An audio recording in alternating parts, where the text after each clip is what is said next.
Amigos televidentes, continuamos con Cerrando la Noche y como es costumbre vamos a conversar con los invitados que diariamente desfilan por este espacio. En la noche de hoy vamos a conversar con Natanael Concepción, quien es un importante dirigente de la Fuerza del Pueblo.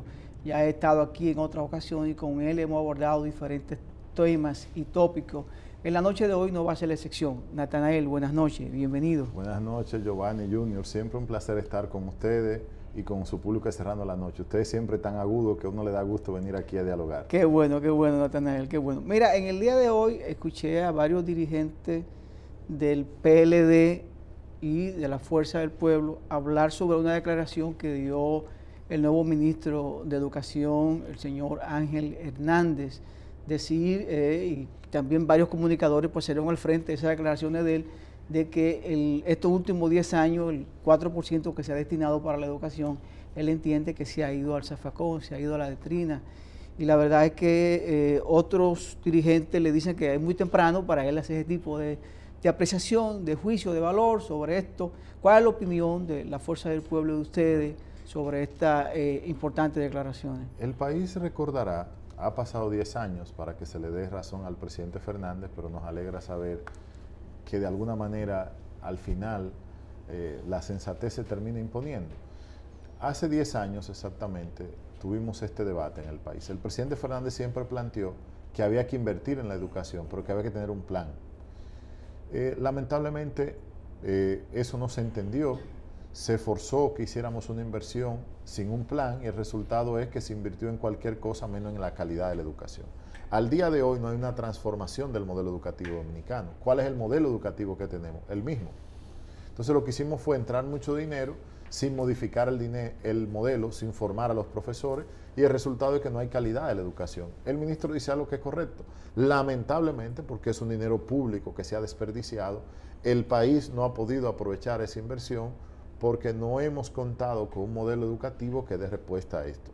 El presidente Fernández estaba enarbolando que el país necesita ir hacia una modalidad educativa distinta, que parta de la atención a la primera infancia, que debe de intervenirse desde los jardines, la famosa guardería, crear un entorno educativo desde ahí y cambiar el modelo hacia un modelo que genere más razonamiento, que genere más un conocimiento práctico, experimental, y por eso él habla del STEM, que es una modalidad educativa desarrollada en Estados Unidos y ya implementada en varios lugares del mundo, que es una modalidad en la cual a través de la ciencia y del hacer, resolver problemas prácticos, a los niños se le asignan resolver problemas de la comunidad, se le trabaja la ciencia desde otra perspectiva, a través de esa modalidad y reformando la educación. Por eso requiere cambiar el pensum, eso requiere entrenar al profesor. Esperamos que esta declaración del ministro no se quede en una declaración, sino que él inicie un proceso de reforma, de cambio del sistema educativo. ¿Qué ha pasado? Bueno, que el 4% se ha ido en infraestructura, en aumento de salarios administrativos y de profesores y en gasto corriente. Y por lo tanto la calidad de educación, cuando tuvo un examen PISA, bueno, ni nos atrevemos a seguirlo haciendo. Pues salíamos tan mal que luego la solución fue peor, no medirnos más. Cuando tú sales mal en una medición es hacer un plan para mejorar tu medición y seguirte midiendo. En todos los exámenes estandarizados que nos hemos sometido, lo de UNESCO, lo de PISA, terminamos saliendo muy mal, porque hay un problema con la calidad de la educación, que se resuelve con una revolución, un cambio del modelo educativo. Con el dinero que nosotros estamos invirtiendo deberíamos tener un mejor resultado, esa es la verdad. Para tener un mejor resultado hay que tener un plan, una carta de navegación distinta. Pero hay que decir algo, Natanael, el problema de la educación en la República Dominicana no solamente se circunscribe al sector público, también el privado tiene sus lagunas. Así es. Sí. Ahora, lo que pasa es que en el sector privado hay centros educativos de élite, ¿no? Donde se paga mucho dinero, pero el nivel educativo es alto. Claro. Implementan estas modalidades modernas de educación, incluso una formación bilingüe. El problema está en que la clase media y la clase baja, pues entonces no tienen donde formarse adecuadamente, porque no puede pagar ese centro de élite, ¿no? Que no quiero mencionar nombres, pero lo conocemos todos, que son colegios bilingües de muy alto nivel que tiene el país, con profesores incluso extranjeros y dominicanos, y luego está la educación popular, que es la que se recibe a través del sistema público, y una educación intermedia que ofrecen colegios privados a un precio más asequible. Entonces el problema es que la mayoría no recibe una educación de calidad. Natanael, pero yo tengo que, esto es personal, reivindicar el hecho de que la sociedad dominicana se movilizó para forzar a la clase política nacional a que cumplan con la ley. Y eso es positivo. Ahora, el problema y los desafíos de la educación no es porque se le está dando el 4%, es a pesar de eso. Es a pesar de eso. Pienso que eso es importante señalarlo, porque lo otro es decir, bueno, quitémosle el 4%, démosle un 2, démosle un 1, que como quiera estamos mal. Yo creo que justamente, voy a esta parte, señalas que tenemos 10 años con el tema, implementando el 4%. Cientos de miles de millones de pesos se han invertido en educación en los últimos 10 años. Y es verdad que no ha mejorado. Pero te pregunto, el problema de nuestra educación no es de hace 10 años. También durante los 8 años del presidente Leonel Fernández hubo serios problemas con la educación. Nosotros tenemos un problema estructural, que va más allá del discurso bonito que puedo elaborar en campaña. Tiene que ver con sinceridad de nuestra clase política, de nuestra clase empresarial. Porque aunque usted no lo crea, el sector privado maneja el 4% de la educación. Así es. Más que el Ministerio de Educación, a través de unos famosos consejos que hay por ahí. Bueno, lo que hemos planteado es, primero, no estamos diciendo que se le quite el dinero de educación. Si, escuchando lo que planteé es que lo que dijimos desde el principio es que el problema no era solo el dinero, era un problema del plan.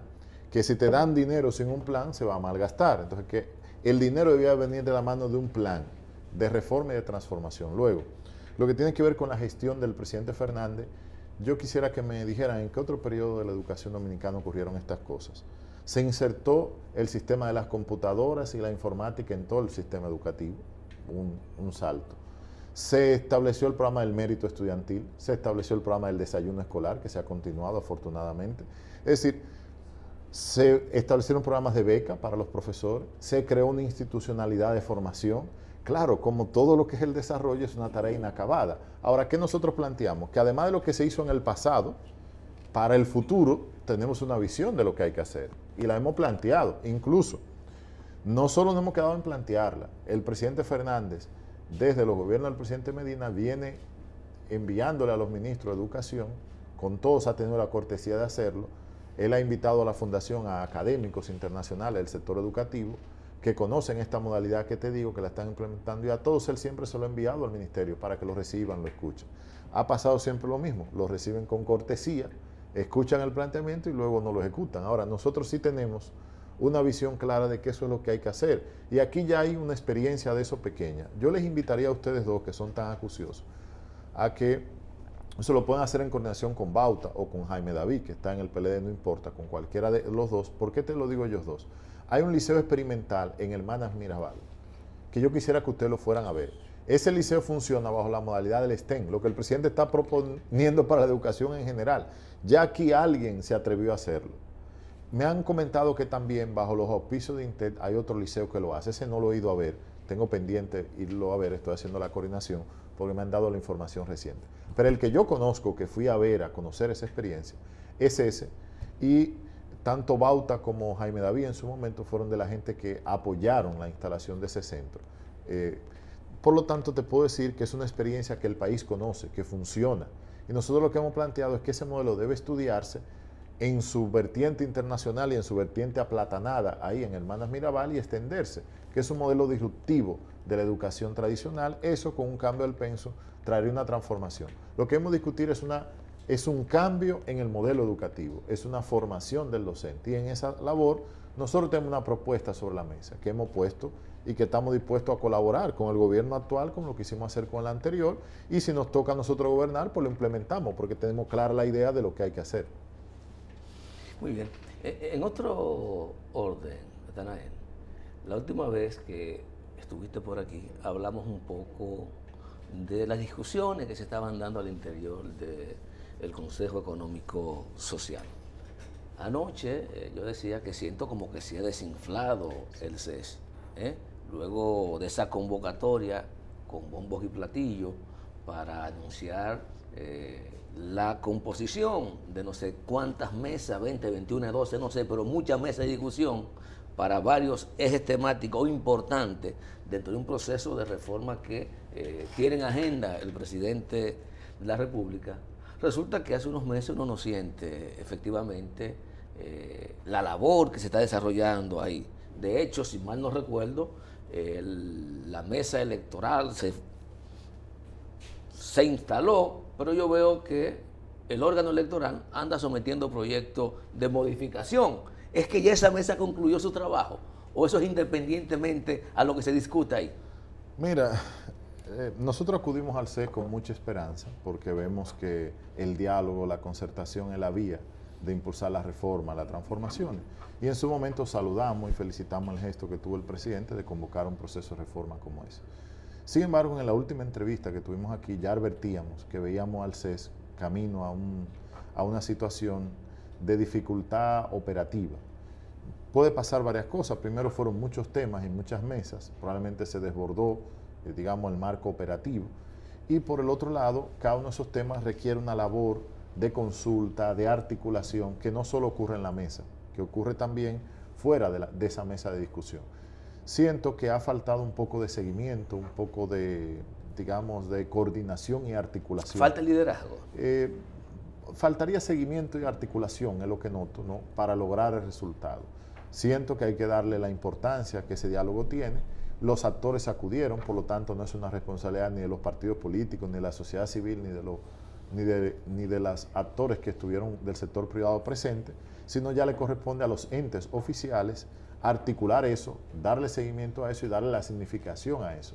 Si eso se deja un poco suelto, como al parecer se ha dejado un poco, eso contribuye a que no se le dé no se genere la articulación que eso requiere. Mi llamado sería a que el gobierno recupere la iniciativa de esa propuesta que sale del mismo gobierno, ¿no?, le dé el calor, le dé la atención y permita que ese diálogo pueda concluir con resultados positivos para el país, ya que todos los actores políticos invertimos tiempo y espacio en acompañar el llamado del gobierno. Nadie se ausentó, todo el convocado fue, participó, ha dado ideas, ha dado opiniones. Lo correcto es cerrar ese diálogo. Excepto una mesa, ¿verdad?, que se retiraron en principio. Bueno, pero fue muy claro el porqué, que fue la mesa de la reforma constitucional. Desde el principio nosotros tuvimos una postura sobre el tema de la reforma que además ha sido coherente con nuestro proceder histórico. Recuerda que la Fuerza del Pueblo se funda y tiene como antesala un debate sobre una reforma constitucional que era para beneficiar al presidente de turno. Nosotros lo que hemos planteado, en este caso no parecía tener el mismo enfoque la reforma, pero sí tenía la debilidad siguiente. Nosotros hemos planteado que una reforma debe hacerse con un amplio nivel de consenso y debe tener una justificación bastante amplia. Nosotros no compartíamos el argumento sobre el cual se estaba planteando la reforma, tampoco era claro qué era lo que se quería reformar. Por ejemplo, la reforma que se planteaba al Tribunal Constitucional era una contrarreforma, debilitaba ese tribunal. Y un tribunal que ha sido exitoso, que tiene mucho prestigio en el país, que ha defendido la Constitución, la soberanía nacional, no podíamos ponerle una contrarreforma para debilitarlo. Es decir, los puntos planteados en la reforma no nos parecían, y luego no nos parecía que el país tenía una urgencia de reforma constitucional. Lo que nos parecía que el país necesitaba era que las leyes que están pendientes de la Constitución se desarrollen. Por ejemplo, la ley de extinción de dominio era una. Es una de las más de 90 leyes de la Constitución del 2010 que todavía no se han aprobado. Nosotros decíamos, si la Constitución se hizo hace 12, la última reforma se hizo hace 12 años, la reforma real, no la del 2010, lo del 2015 sabemos que fue. Lo del 2010 que fue una reforma integral, una reforma como manda la ley. Esa reforma del 2010 ha dejado más de 90 leyes pendientes, dentro de ellas la extinción de dominio que recientemente se acaba de aprobar. Y además de eso, el Tribunal Constitucional ha dado lo que se llaman sentencias exhortativas al Congreso, que la última vez que la monitoría eran cerca de 20, donde también ha identificado que hay materias en las que el Congreso debe hacer leyes. Si tú sumas la sentencia del Tribunal Constitucional con las leyes que están pendientes de la Constitución de 2010, son más de 110 leyes. Entonces, si es así, vamos a concentrarnos en sacar esas 110 leyes y luego hablemos de la reforma constitucional. Vamos a completar el marco que tenemos, ¿no?, que está incompleto, porque hay leyes que no se han desarrollado. Esa era nuestra perspectiva. ¿Cuál era la urgencia constitucional? No la veíamos. Veíamos que eso era peligroso, que lo saludable para el país era fortalecer su institucionalidad a través de las leyes que sí estaban pendientes de la Constitución. Hablaste de la vocación de diálogo de la República Dominicana.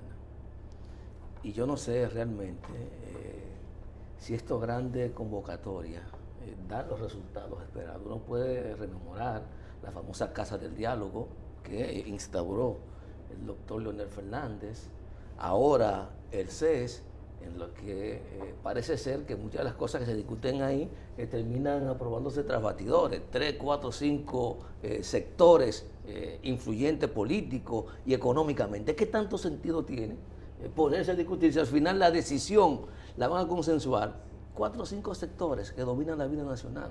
No, el diálogo es muy importante. El tema del diálogo es primero lo que tú pones sobre la mesa para el diálogo, el contenido de ese diálogo, y segundo, el seguimiento que tú le das a ese resultado. Nosotros tener pacto de Estado en temas, o sea, poder tener temas que pasen por un diálogo de los distintos sectores y se aprueben, debe dar legitimidad para la implementación al tiempo. Parte del problema está con la continuidad del Estado. O sea, cuando un gobierno inicia un proyecto, vienen otros gobiernos y lo descontinúan, ¿no? Afortunadamente, algo que he de reconocer al presidente Abinader es que ha hecho esfuerzo por dar continuidad de Estado a obras, a proyectos. Eso es importante. O sea, la continuidad de Estado es importante tenerla. Por ejemplo, el metro es un ejemplo. El metro se desarrolló para tener 6 estaciones. Si hoy nosotros tuviéramos las 6 líneas del metro, perdón, no estaciones, las 6 líneas del metro, que apenas tenemos llegamos hasta la 2B apenas. Si tuviéramos las 6 líneas del diseño original, que, vamos a ver, ha pasado más de 14 años desde que se inauguró el metro. Si en estos 14 años hubiera habido una política de continuidad de Estado, aquí hubiera menos congestionamiento vehicular, porque el metro se diseñó para que desde el aeropuerto hasta el centro de la ciudad tú te pudieras mover en el metro. Piensa en una ciudad como Madrid, que tiene ese sistema. La congestión no es la misma. Hay una alternativa de transporte. Solamente en estas 2 líneas, mira la cantidad de gente que se transporta. Eso es para decirte un ejemplo de algo que quizá la gente puede entender más fácil porque es tangible. No, pero así pasa con muchas otras líneas de política general. Sí, claro que el diálogo es importante. Lo que yo quiero significar es que uno no percibe que en el caso de la República Dominicana haya servido justamente para lograr los cambios que necesita el país. A veces, estos instrumentos son utilizados, como te dije, por las clases dominantes para componer todo, que nada cambie, que todo siga igual. Verbigracia, lo que salió de la discusión del pacto eléctrico. Tú te refieres al famoso gatopardismo. Mira, hay ejemplos, porque aquí a veces hay madurez de la clase política. En el pasado proceso electoral aquí no hubo una guerra civil por el diálogo de las fuerzas políticas. Así es, así es. ¿Tú te imaginas lo que es a un país suspenderle una elección en curso, producto de la irregularidad que había en el sistema? Eso fue una situación difícil. ¿Y cómo nosotros fuimos a una elección? Hubo un pacto entre las fuerzas políticas, hubo un diálogo entre las fuerzas políticas. Se instauró una comisión de seguimiento a la Junta, se trabajaron conjuntamente garantías, el país pudo ir a una elección y se aceptó el resultado. La misma noche el país tenía un presidente electo, la misma noche de las elecciones. Los que perdimos las elecciones aceptamos quienes habían ganado las elecciones y no hubo un trauma en el país. Es decir, eso es una madurez política. Pero aquí no hemos llegado a los extremos de Venezuela, de Nicaragua. Es decir, aquí hay pactos que se han podido lograr concretar. Ahora, que tenemos desafíos, sí. Que tenemos que darle más sustancia al diálogo, sí. Yo pienso que hay que darle más sustancia, que hay que llevar temas, digamos, sustantivos al diálogo y darle seguimiento a eso y tratar de que se cumpla. Pero el diálogo, el poder dirimir civilizadamente las diferencias es muy importante. Hay países que no tienen esa oportunidad. Mira dónde cayó Haití, que está actualmente en un caos tremendo. Yo siempre... No le importancia a eso, sino quiero ver el comportamiento histórico en República Dominicana. Tú te puedes sustraer a la crisis del 90, 94, sí. Los pactos que se hicieron ahí, ¿para quién sirvieron? Sí, sí. A eso me refiero. Y son siempre los mismos grupos que participan de las mismas discusiones. Así es. Yo siempre me he sentido orgulloso en esa parte, Nathanael y Junior, amigo televidente, que el país ha logrado tener consenso cuando hay que tenerlo, porque la verdad que aquí hemos pasado por situaciones difíciles, sí, en temas políticos y económicos, y al final pues ha prevalecido el interés nacional, el interés colectivo, no el interés individual de cada uno de nosotros. Tú hablaste ahorita de que hay unas 90 leyes pendientes todavía por consensuar, por que se aprueben. Y la verdad que yo le doy seguimiento al trabajo de las cámaras que tenemos, tanto el Senado de la República como la Cámara de Diputados. Pero ¿no crees tú, Nathanael, que tenemos demasiadas leyes y que no aplicamos las existentes, que no le damos seguimiento a las leyes que tenemos? Vemos ahí, por ponerte un ejemplo, la ley de tránsito, que lamentablemente pues matan personas, la gente anda sin licencia, la misma reforma a la policía. Hay una serie de cosas que están por mitad, que no se le da seguimiento y se siguen creando nuevas leyes. Entonces yo como ciudadano que estoy sentado detrás y miro, pero no necesitamos más leyes, necesitamos que cumplan las que tenemos. Mira, necesitaremos de las dos cosas, porque el mundo va cambiando y te crea nuevos desafíos. Hay amenazas que tú no tenías hace poco un COVID, no necesitabas, por ejemplo, tener que tomar las medidas extraordinarias que se han tomado, hasta de un estado de excepción. Es decir, la dinámica de la vida te lleva a que hay que aprobar nuevas leyes, ahora hay que cumplir las que tenemos también, por lo tanto habría que hacer ambas cosas. Y eso tiene que ver con el fortalecimiento del Estado de Derecho, con el fortalecimiento de la institucionalidad, que es un proceso que toma tiempo y afortunadamente lo que tenemos que tratar de continuar por ese sendero. Por eso es que enarbolamos tanto la defensa de la Constitución, porque si tú no respetas la Constitución y las leyes, pues no puedes tener un Estado de Derecho. Ahí que vemos que se deben de fortalecer las instituciones y esa es la clave para poder tener un mejor resultado. Junior, si no tiene otras preguntas, rápido, para irnos a una pausa, que nos están pidiendo una pausa con el permiso del invitado. Conversamos con Natanael Concepción, importante dirigente de la Fuerza del Pueblo. A ustedes no se despeguen los televisores, venimos en un momento.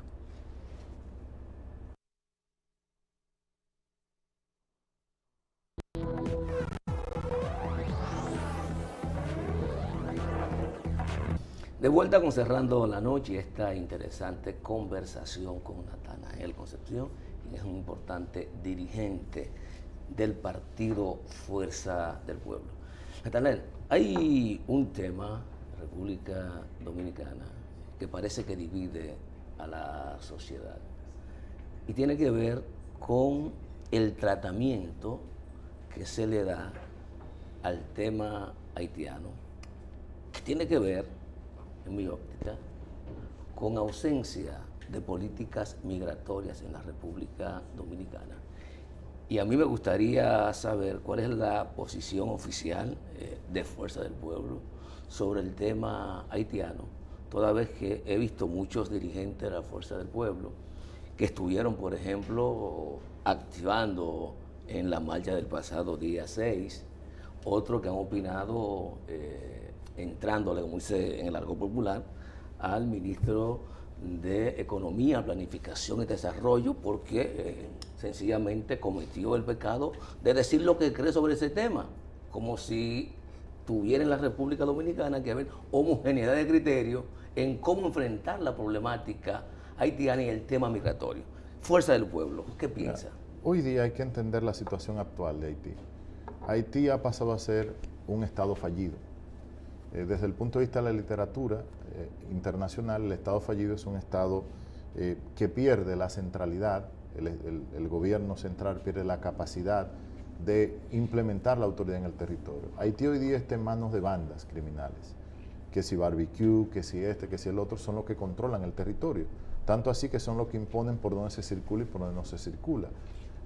Bueno, a inicio de año había la conmemoración de uno de los héroes de Haití, de Dessalines, y el que oficializó el acto fue Barbecue, porque hizo salir al gobierno corriendo a tiro del lugar donde se iba a hacer la celebración. Cosas tan simbólicas como esas te hacen ver que el poder que está controlando el territorio hoy día de Haití son unas bandas vinculadas con el crimen organizado, unas bandas que hacen secuestro. Entonces, el problema de Haití ya no solo es un problema de flujo migratorio, el problema de Haití pasa porque Haití mismo necesita una intervención de la comunidad internacional para que el gobierno haitiano recupere autoridad y recupere la autoridad sobre el territorio. Hoy día es grave. Lo que está pasando en Haití representa un peligro de seguridad nacional para la República Dominicana, para Estados Unidos y para el hemisferio. Porque el problema es que ¿quién controla el Estado de Haití? Eso no está en manos de políticos. No de políticos buenos ni malos, no está en manos de políticos. Pero el presidente de la República, el expresidente, que en paz descanse, lo asesinan en la habitación de su casa. Un hecho inédito a escala internacional que un presidente sea asesinado en su residencia. Y al día de hoy en Haití no ha habido forma de determinar realmente qué fue lo que ocurrió allí. O sea, todavía al día de hoy no hay forma de entender qué fue lo que ocurrió. Pero Haití ha vivido una crisis de inestabilidad en otra. Es un país que no puede tener una elección para elegir autoridades. No ha podido. De hecho, el presidente actual, nadie lo eligió. ¿Quién eligió al presidente actual? Muerto. ¿Entiendes? Pero ¿qué pasa? El mandato del presidente asesinado ya culminó. Por lo tanto, la legitimidad del presidente actual, ¿de dónde proviene? Esa es la fragilidad. Pero en Haití quedaba con legitimidad un tercio del Senado y ya ese tercio se le venció el mandato también. Es decir, ahora mismo en Haití no queda una sola autoridad reivindicada por el voto popular. Pero lo que es más dramático es que no hay cómo hacer una elección. Pero la cantidad de muertos que hay en Haití es una cosa impresionante. Para el ciudadano haitiano ejercer su día a día, para el haitiano poder ir a trabajar o poder ir a abrir su negocio, debe pagarle un peaje a una banda. Porque no puede salir de su casa y llegar a su negocio, a su trabajo, sin tener que una banda autorizarle el tráfico. No el Estado. Los profesores una universitarios banda, que tienen que trasladarse. los profesores. Pero te digo más grave, la gente que está haciendo misiones, lo secuestran. La gente que está poniendo hospital en Haití para ayudar no puede hacer su labor humanitaria. Pero las iglesias, los pastores y los curas son objeto de secuestro. No pueden oficializar la misa sin la benevolencia de las bandas criminales. Entonces, eso es lo que tenemos en Haití. Por lo tanto, ya el problema no solo es un problema de un flujo migratorio que se da entre un país más desarrollado y uno menos desarrollado, ya que hay un tema estratégico de seguridad nacional en el que los dominicanos tenemos que unificar una visión de movilizar a la comunidad internacional a entender que la crisis haitiana no tiene una solución dominicana ni una solución haitiana, porque el desbordamiento que hay en Haití requiere una intervención, primero de seguridad, o sea, debe haber una fuerza de Naciones Unidas que intervenga y logre estabilizar Haití, y luego Haití necesita dinero para desarrollarse. Lo que la República Dominicana debe procurar es que Haití se desarrolle. Un Haití desarrollado es lo mejor para los haitianos y lo mejor para la República Dominicana. Que Haití avance, que Haití salga del abismo en el que está. Ese es el gran problema. Mientras eso no ocurra, ¿qué va a pasar? Bueno, que los haitianos van a tener que sobrevivir. Van a venir aquí, van a llegar a Texas, como pasó, van a llegar a Miami, van a llegar a Bahamas, van a llegar a Brasil, a Chile, andarán por todo el continente como están andando. Y es una pena. Haití es un pueblo muy noble. Hay que recordar que el primer país de origen afroamericano, ¿no?, de raza negra, que logra la independencia, es Haití. Y Haití es una de las primeras naciones del mundo en abolir la esclavitud. El legado de Haití es interesante, la historia de Haití es rica. Es una pena ver ese pueblo en la situación que está. Ahora, desde República Dominicana debemos guardar la soberanía nacional y debemos procurar, primero, que la frontera tenga las mayores medidas de seguridad. Segundo, que aquí se aplique la ley sin maltratar a nadie, pero hay que aplicar la ley. Si usted está en un estado irregular, la ley se le tiene que aplicar, guardando sus derechos humanos, tratándolo de manera respetuosa, pero sobre todo hay que abordar el drama de seguridad nacional que representa esto. Imagínate tú que esta banda logren penetrar aquí y comiencen a secuestrarnos turistas. ¿Qué significaría eso para nosotros? O comiencen a secuestrar empresarios, o comiencen a afectar la actividad aquí. Es un problema serio de seguridad nacional que tenemos ahí. En un estado donde no se sabe quién lo conduce, porque no hay una autoridad política real. No hay una autoridad política que tenga control de ese territorio. Por lo tanto, es urgente que nosotros nos unamos a pedir que la comunidad internacional intervenga en solucionar el drama haitiano. La solución de Haití es una intervención para que lo estabilice y para que le inyecte recursos para su desarrollo. Eso sería lo mejor para los haitianos y para los dominicanos. Natanael, eso que plantea, yo no tengo ninguna contradicción contigo desde el punto de vista político. Pero tú no sientes que el tema como se trata, y lo tratan algunos sectores. Por ejemplo, cada vez que tú hablas de ocupación, tú estás hablando de una intencionalidad política. Y aquí hay un discurso dirigido a que el dominicano de a pie entienda que los haitianos quieren invadir República Dominicana. Y toda invasión tiene un contenido político. Yo digo, ¿cómo usted trata un tema tan serio con ese tipo de posiciones? ¿Qué tanto contribuye a que se solucione el tema de la migración y el tema haitiano, justamente, que es lo esencial? Es que hay que atacar el problema en su origen, insisto, Junior. El problema de los haitianos es que están viviendo un infierno, un país controlado por bandas, donde no hay oportunidad de desarrollo. Ellos van a migrar a todos lados y no hay forma humana de lograr resolver eso. Ahora, por eso nosotros tenemos que tratar de reforzar nuestros controles y pedir que allá se intervenga el problema, porque tampoco puede República Dominicana absorber todos los migrantes haitianos, porque no puede. Es un país pobre absorbiendo a otro más pobre, se van a hundir los dos. Evidentemente que nosotros necesitamos, para poder detener el flujo migratorio, necesitamos que se intervenga Haití. Y ese es el tema, o sea, no nos desviemos. Nosotros debemos evitar dividirnos como país en este tema. Es un tema ya de unidad nacional, que es atender ese drama, porque pone en juego la existencia de ellos y la nuestra. El problema es que está en juego la existencia de las dos naciones.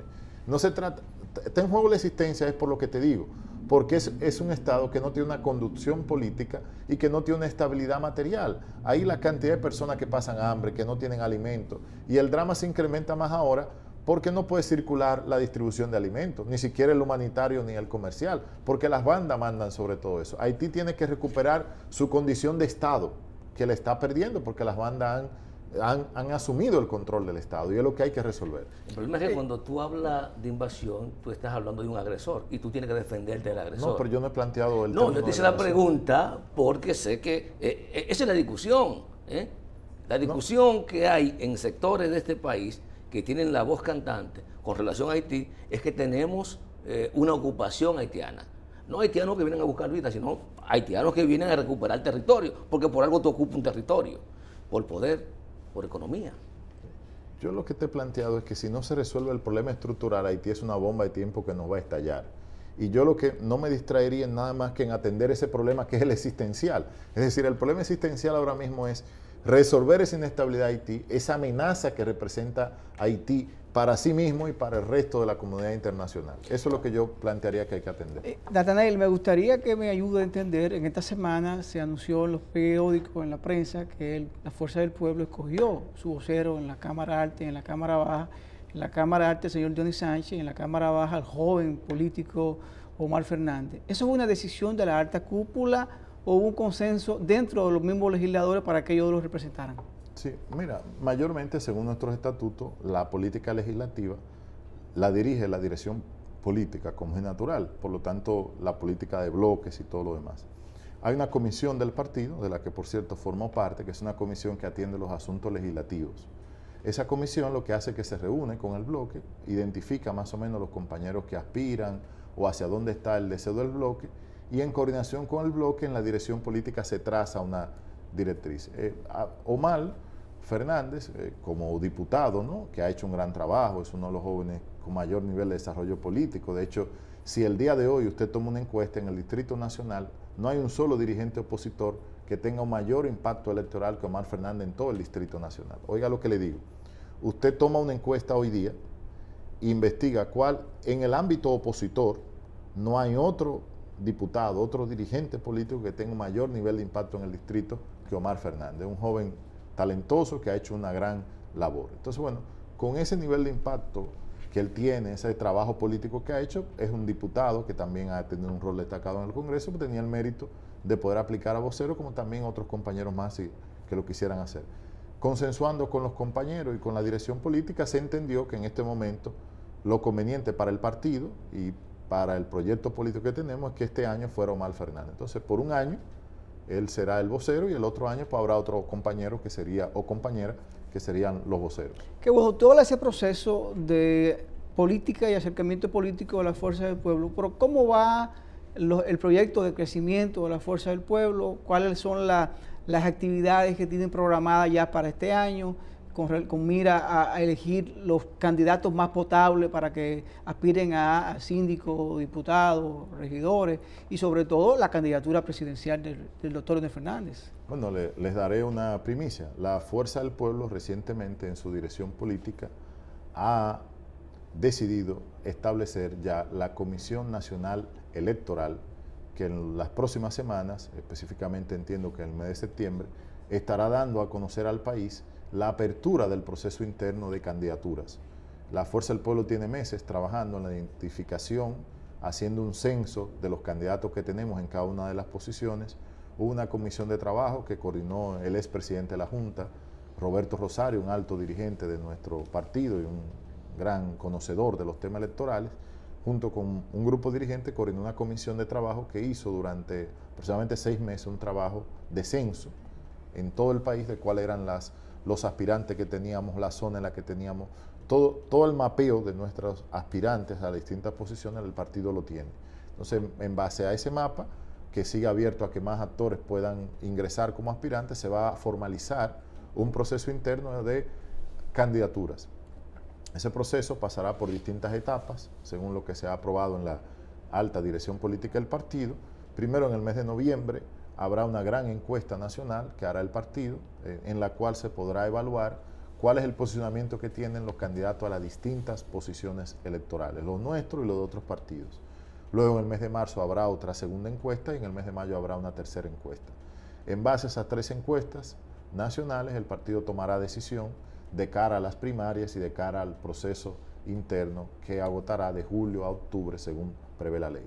Según la ley de régimen electoral y de partido político también, en ambas combinadas, las disposiciones son que desde el mes de julio del 2023 hasta el mes de octubre del 2023 es el proceso de tiempo en el que los partidos tienen que elegir todo lo más de 4.000 y pico de cargos electivos, desde un regidor y un vocal hasta el presidente de la República, candidatos, ¿no?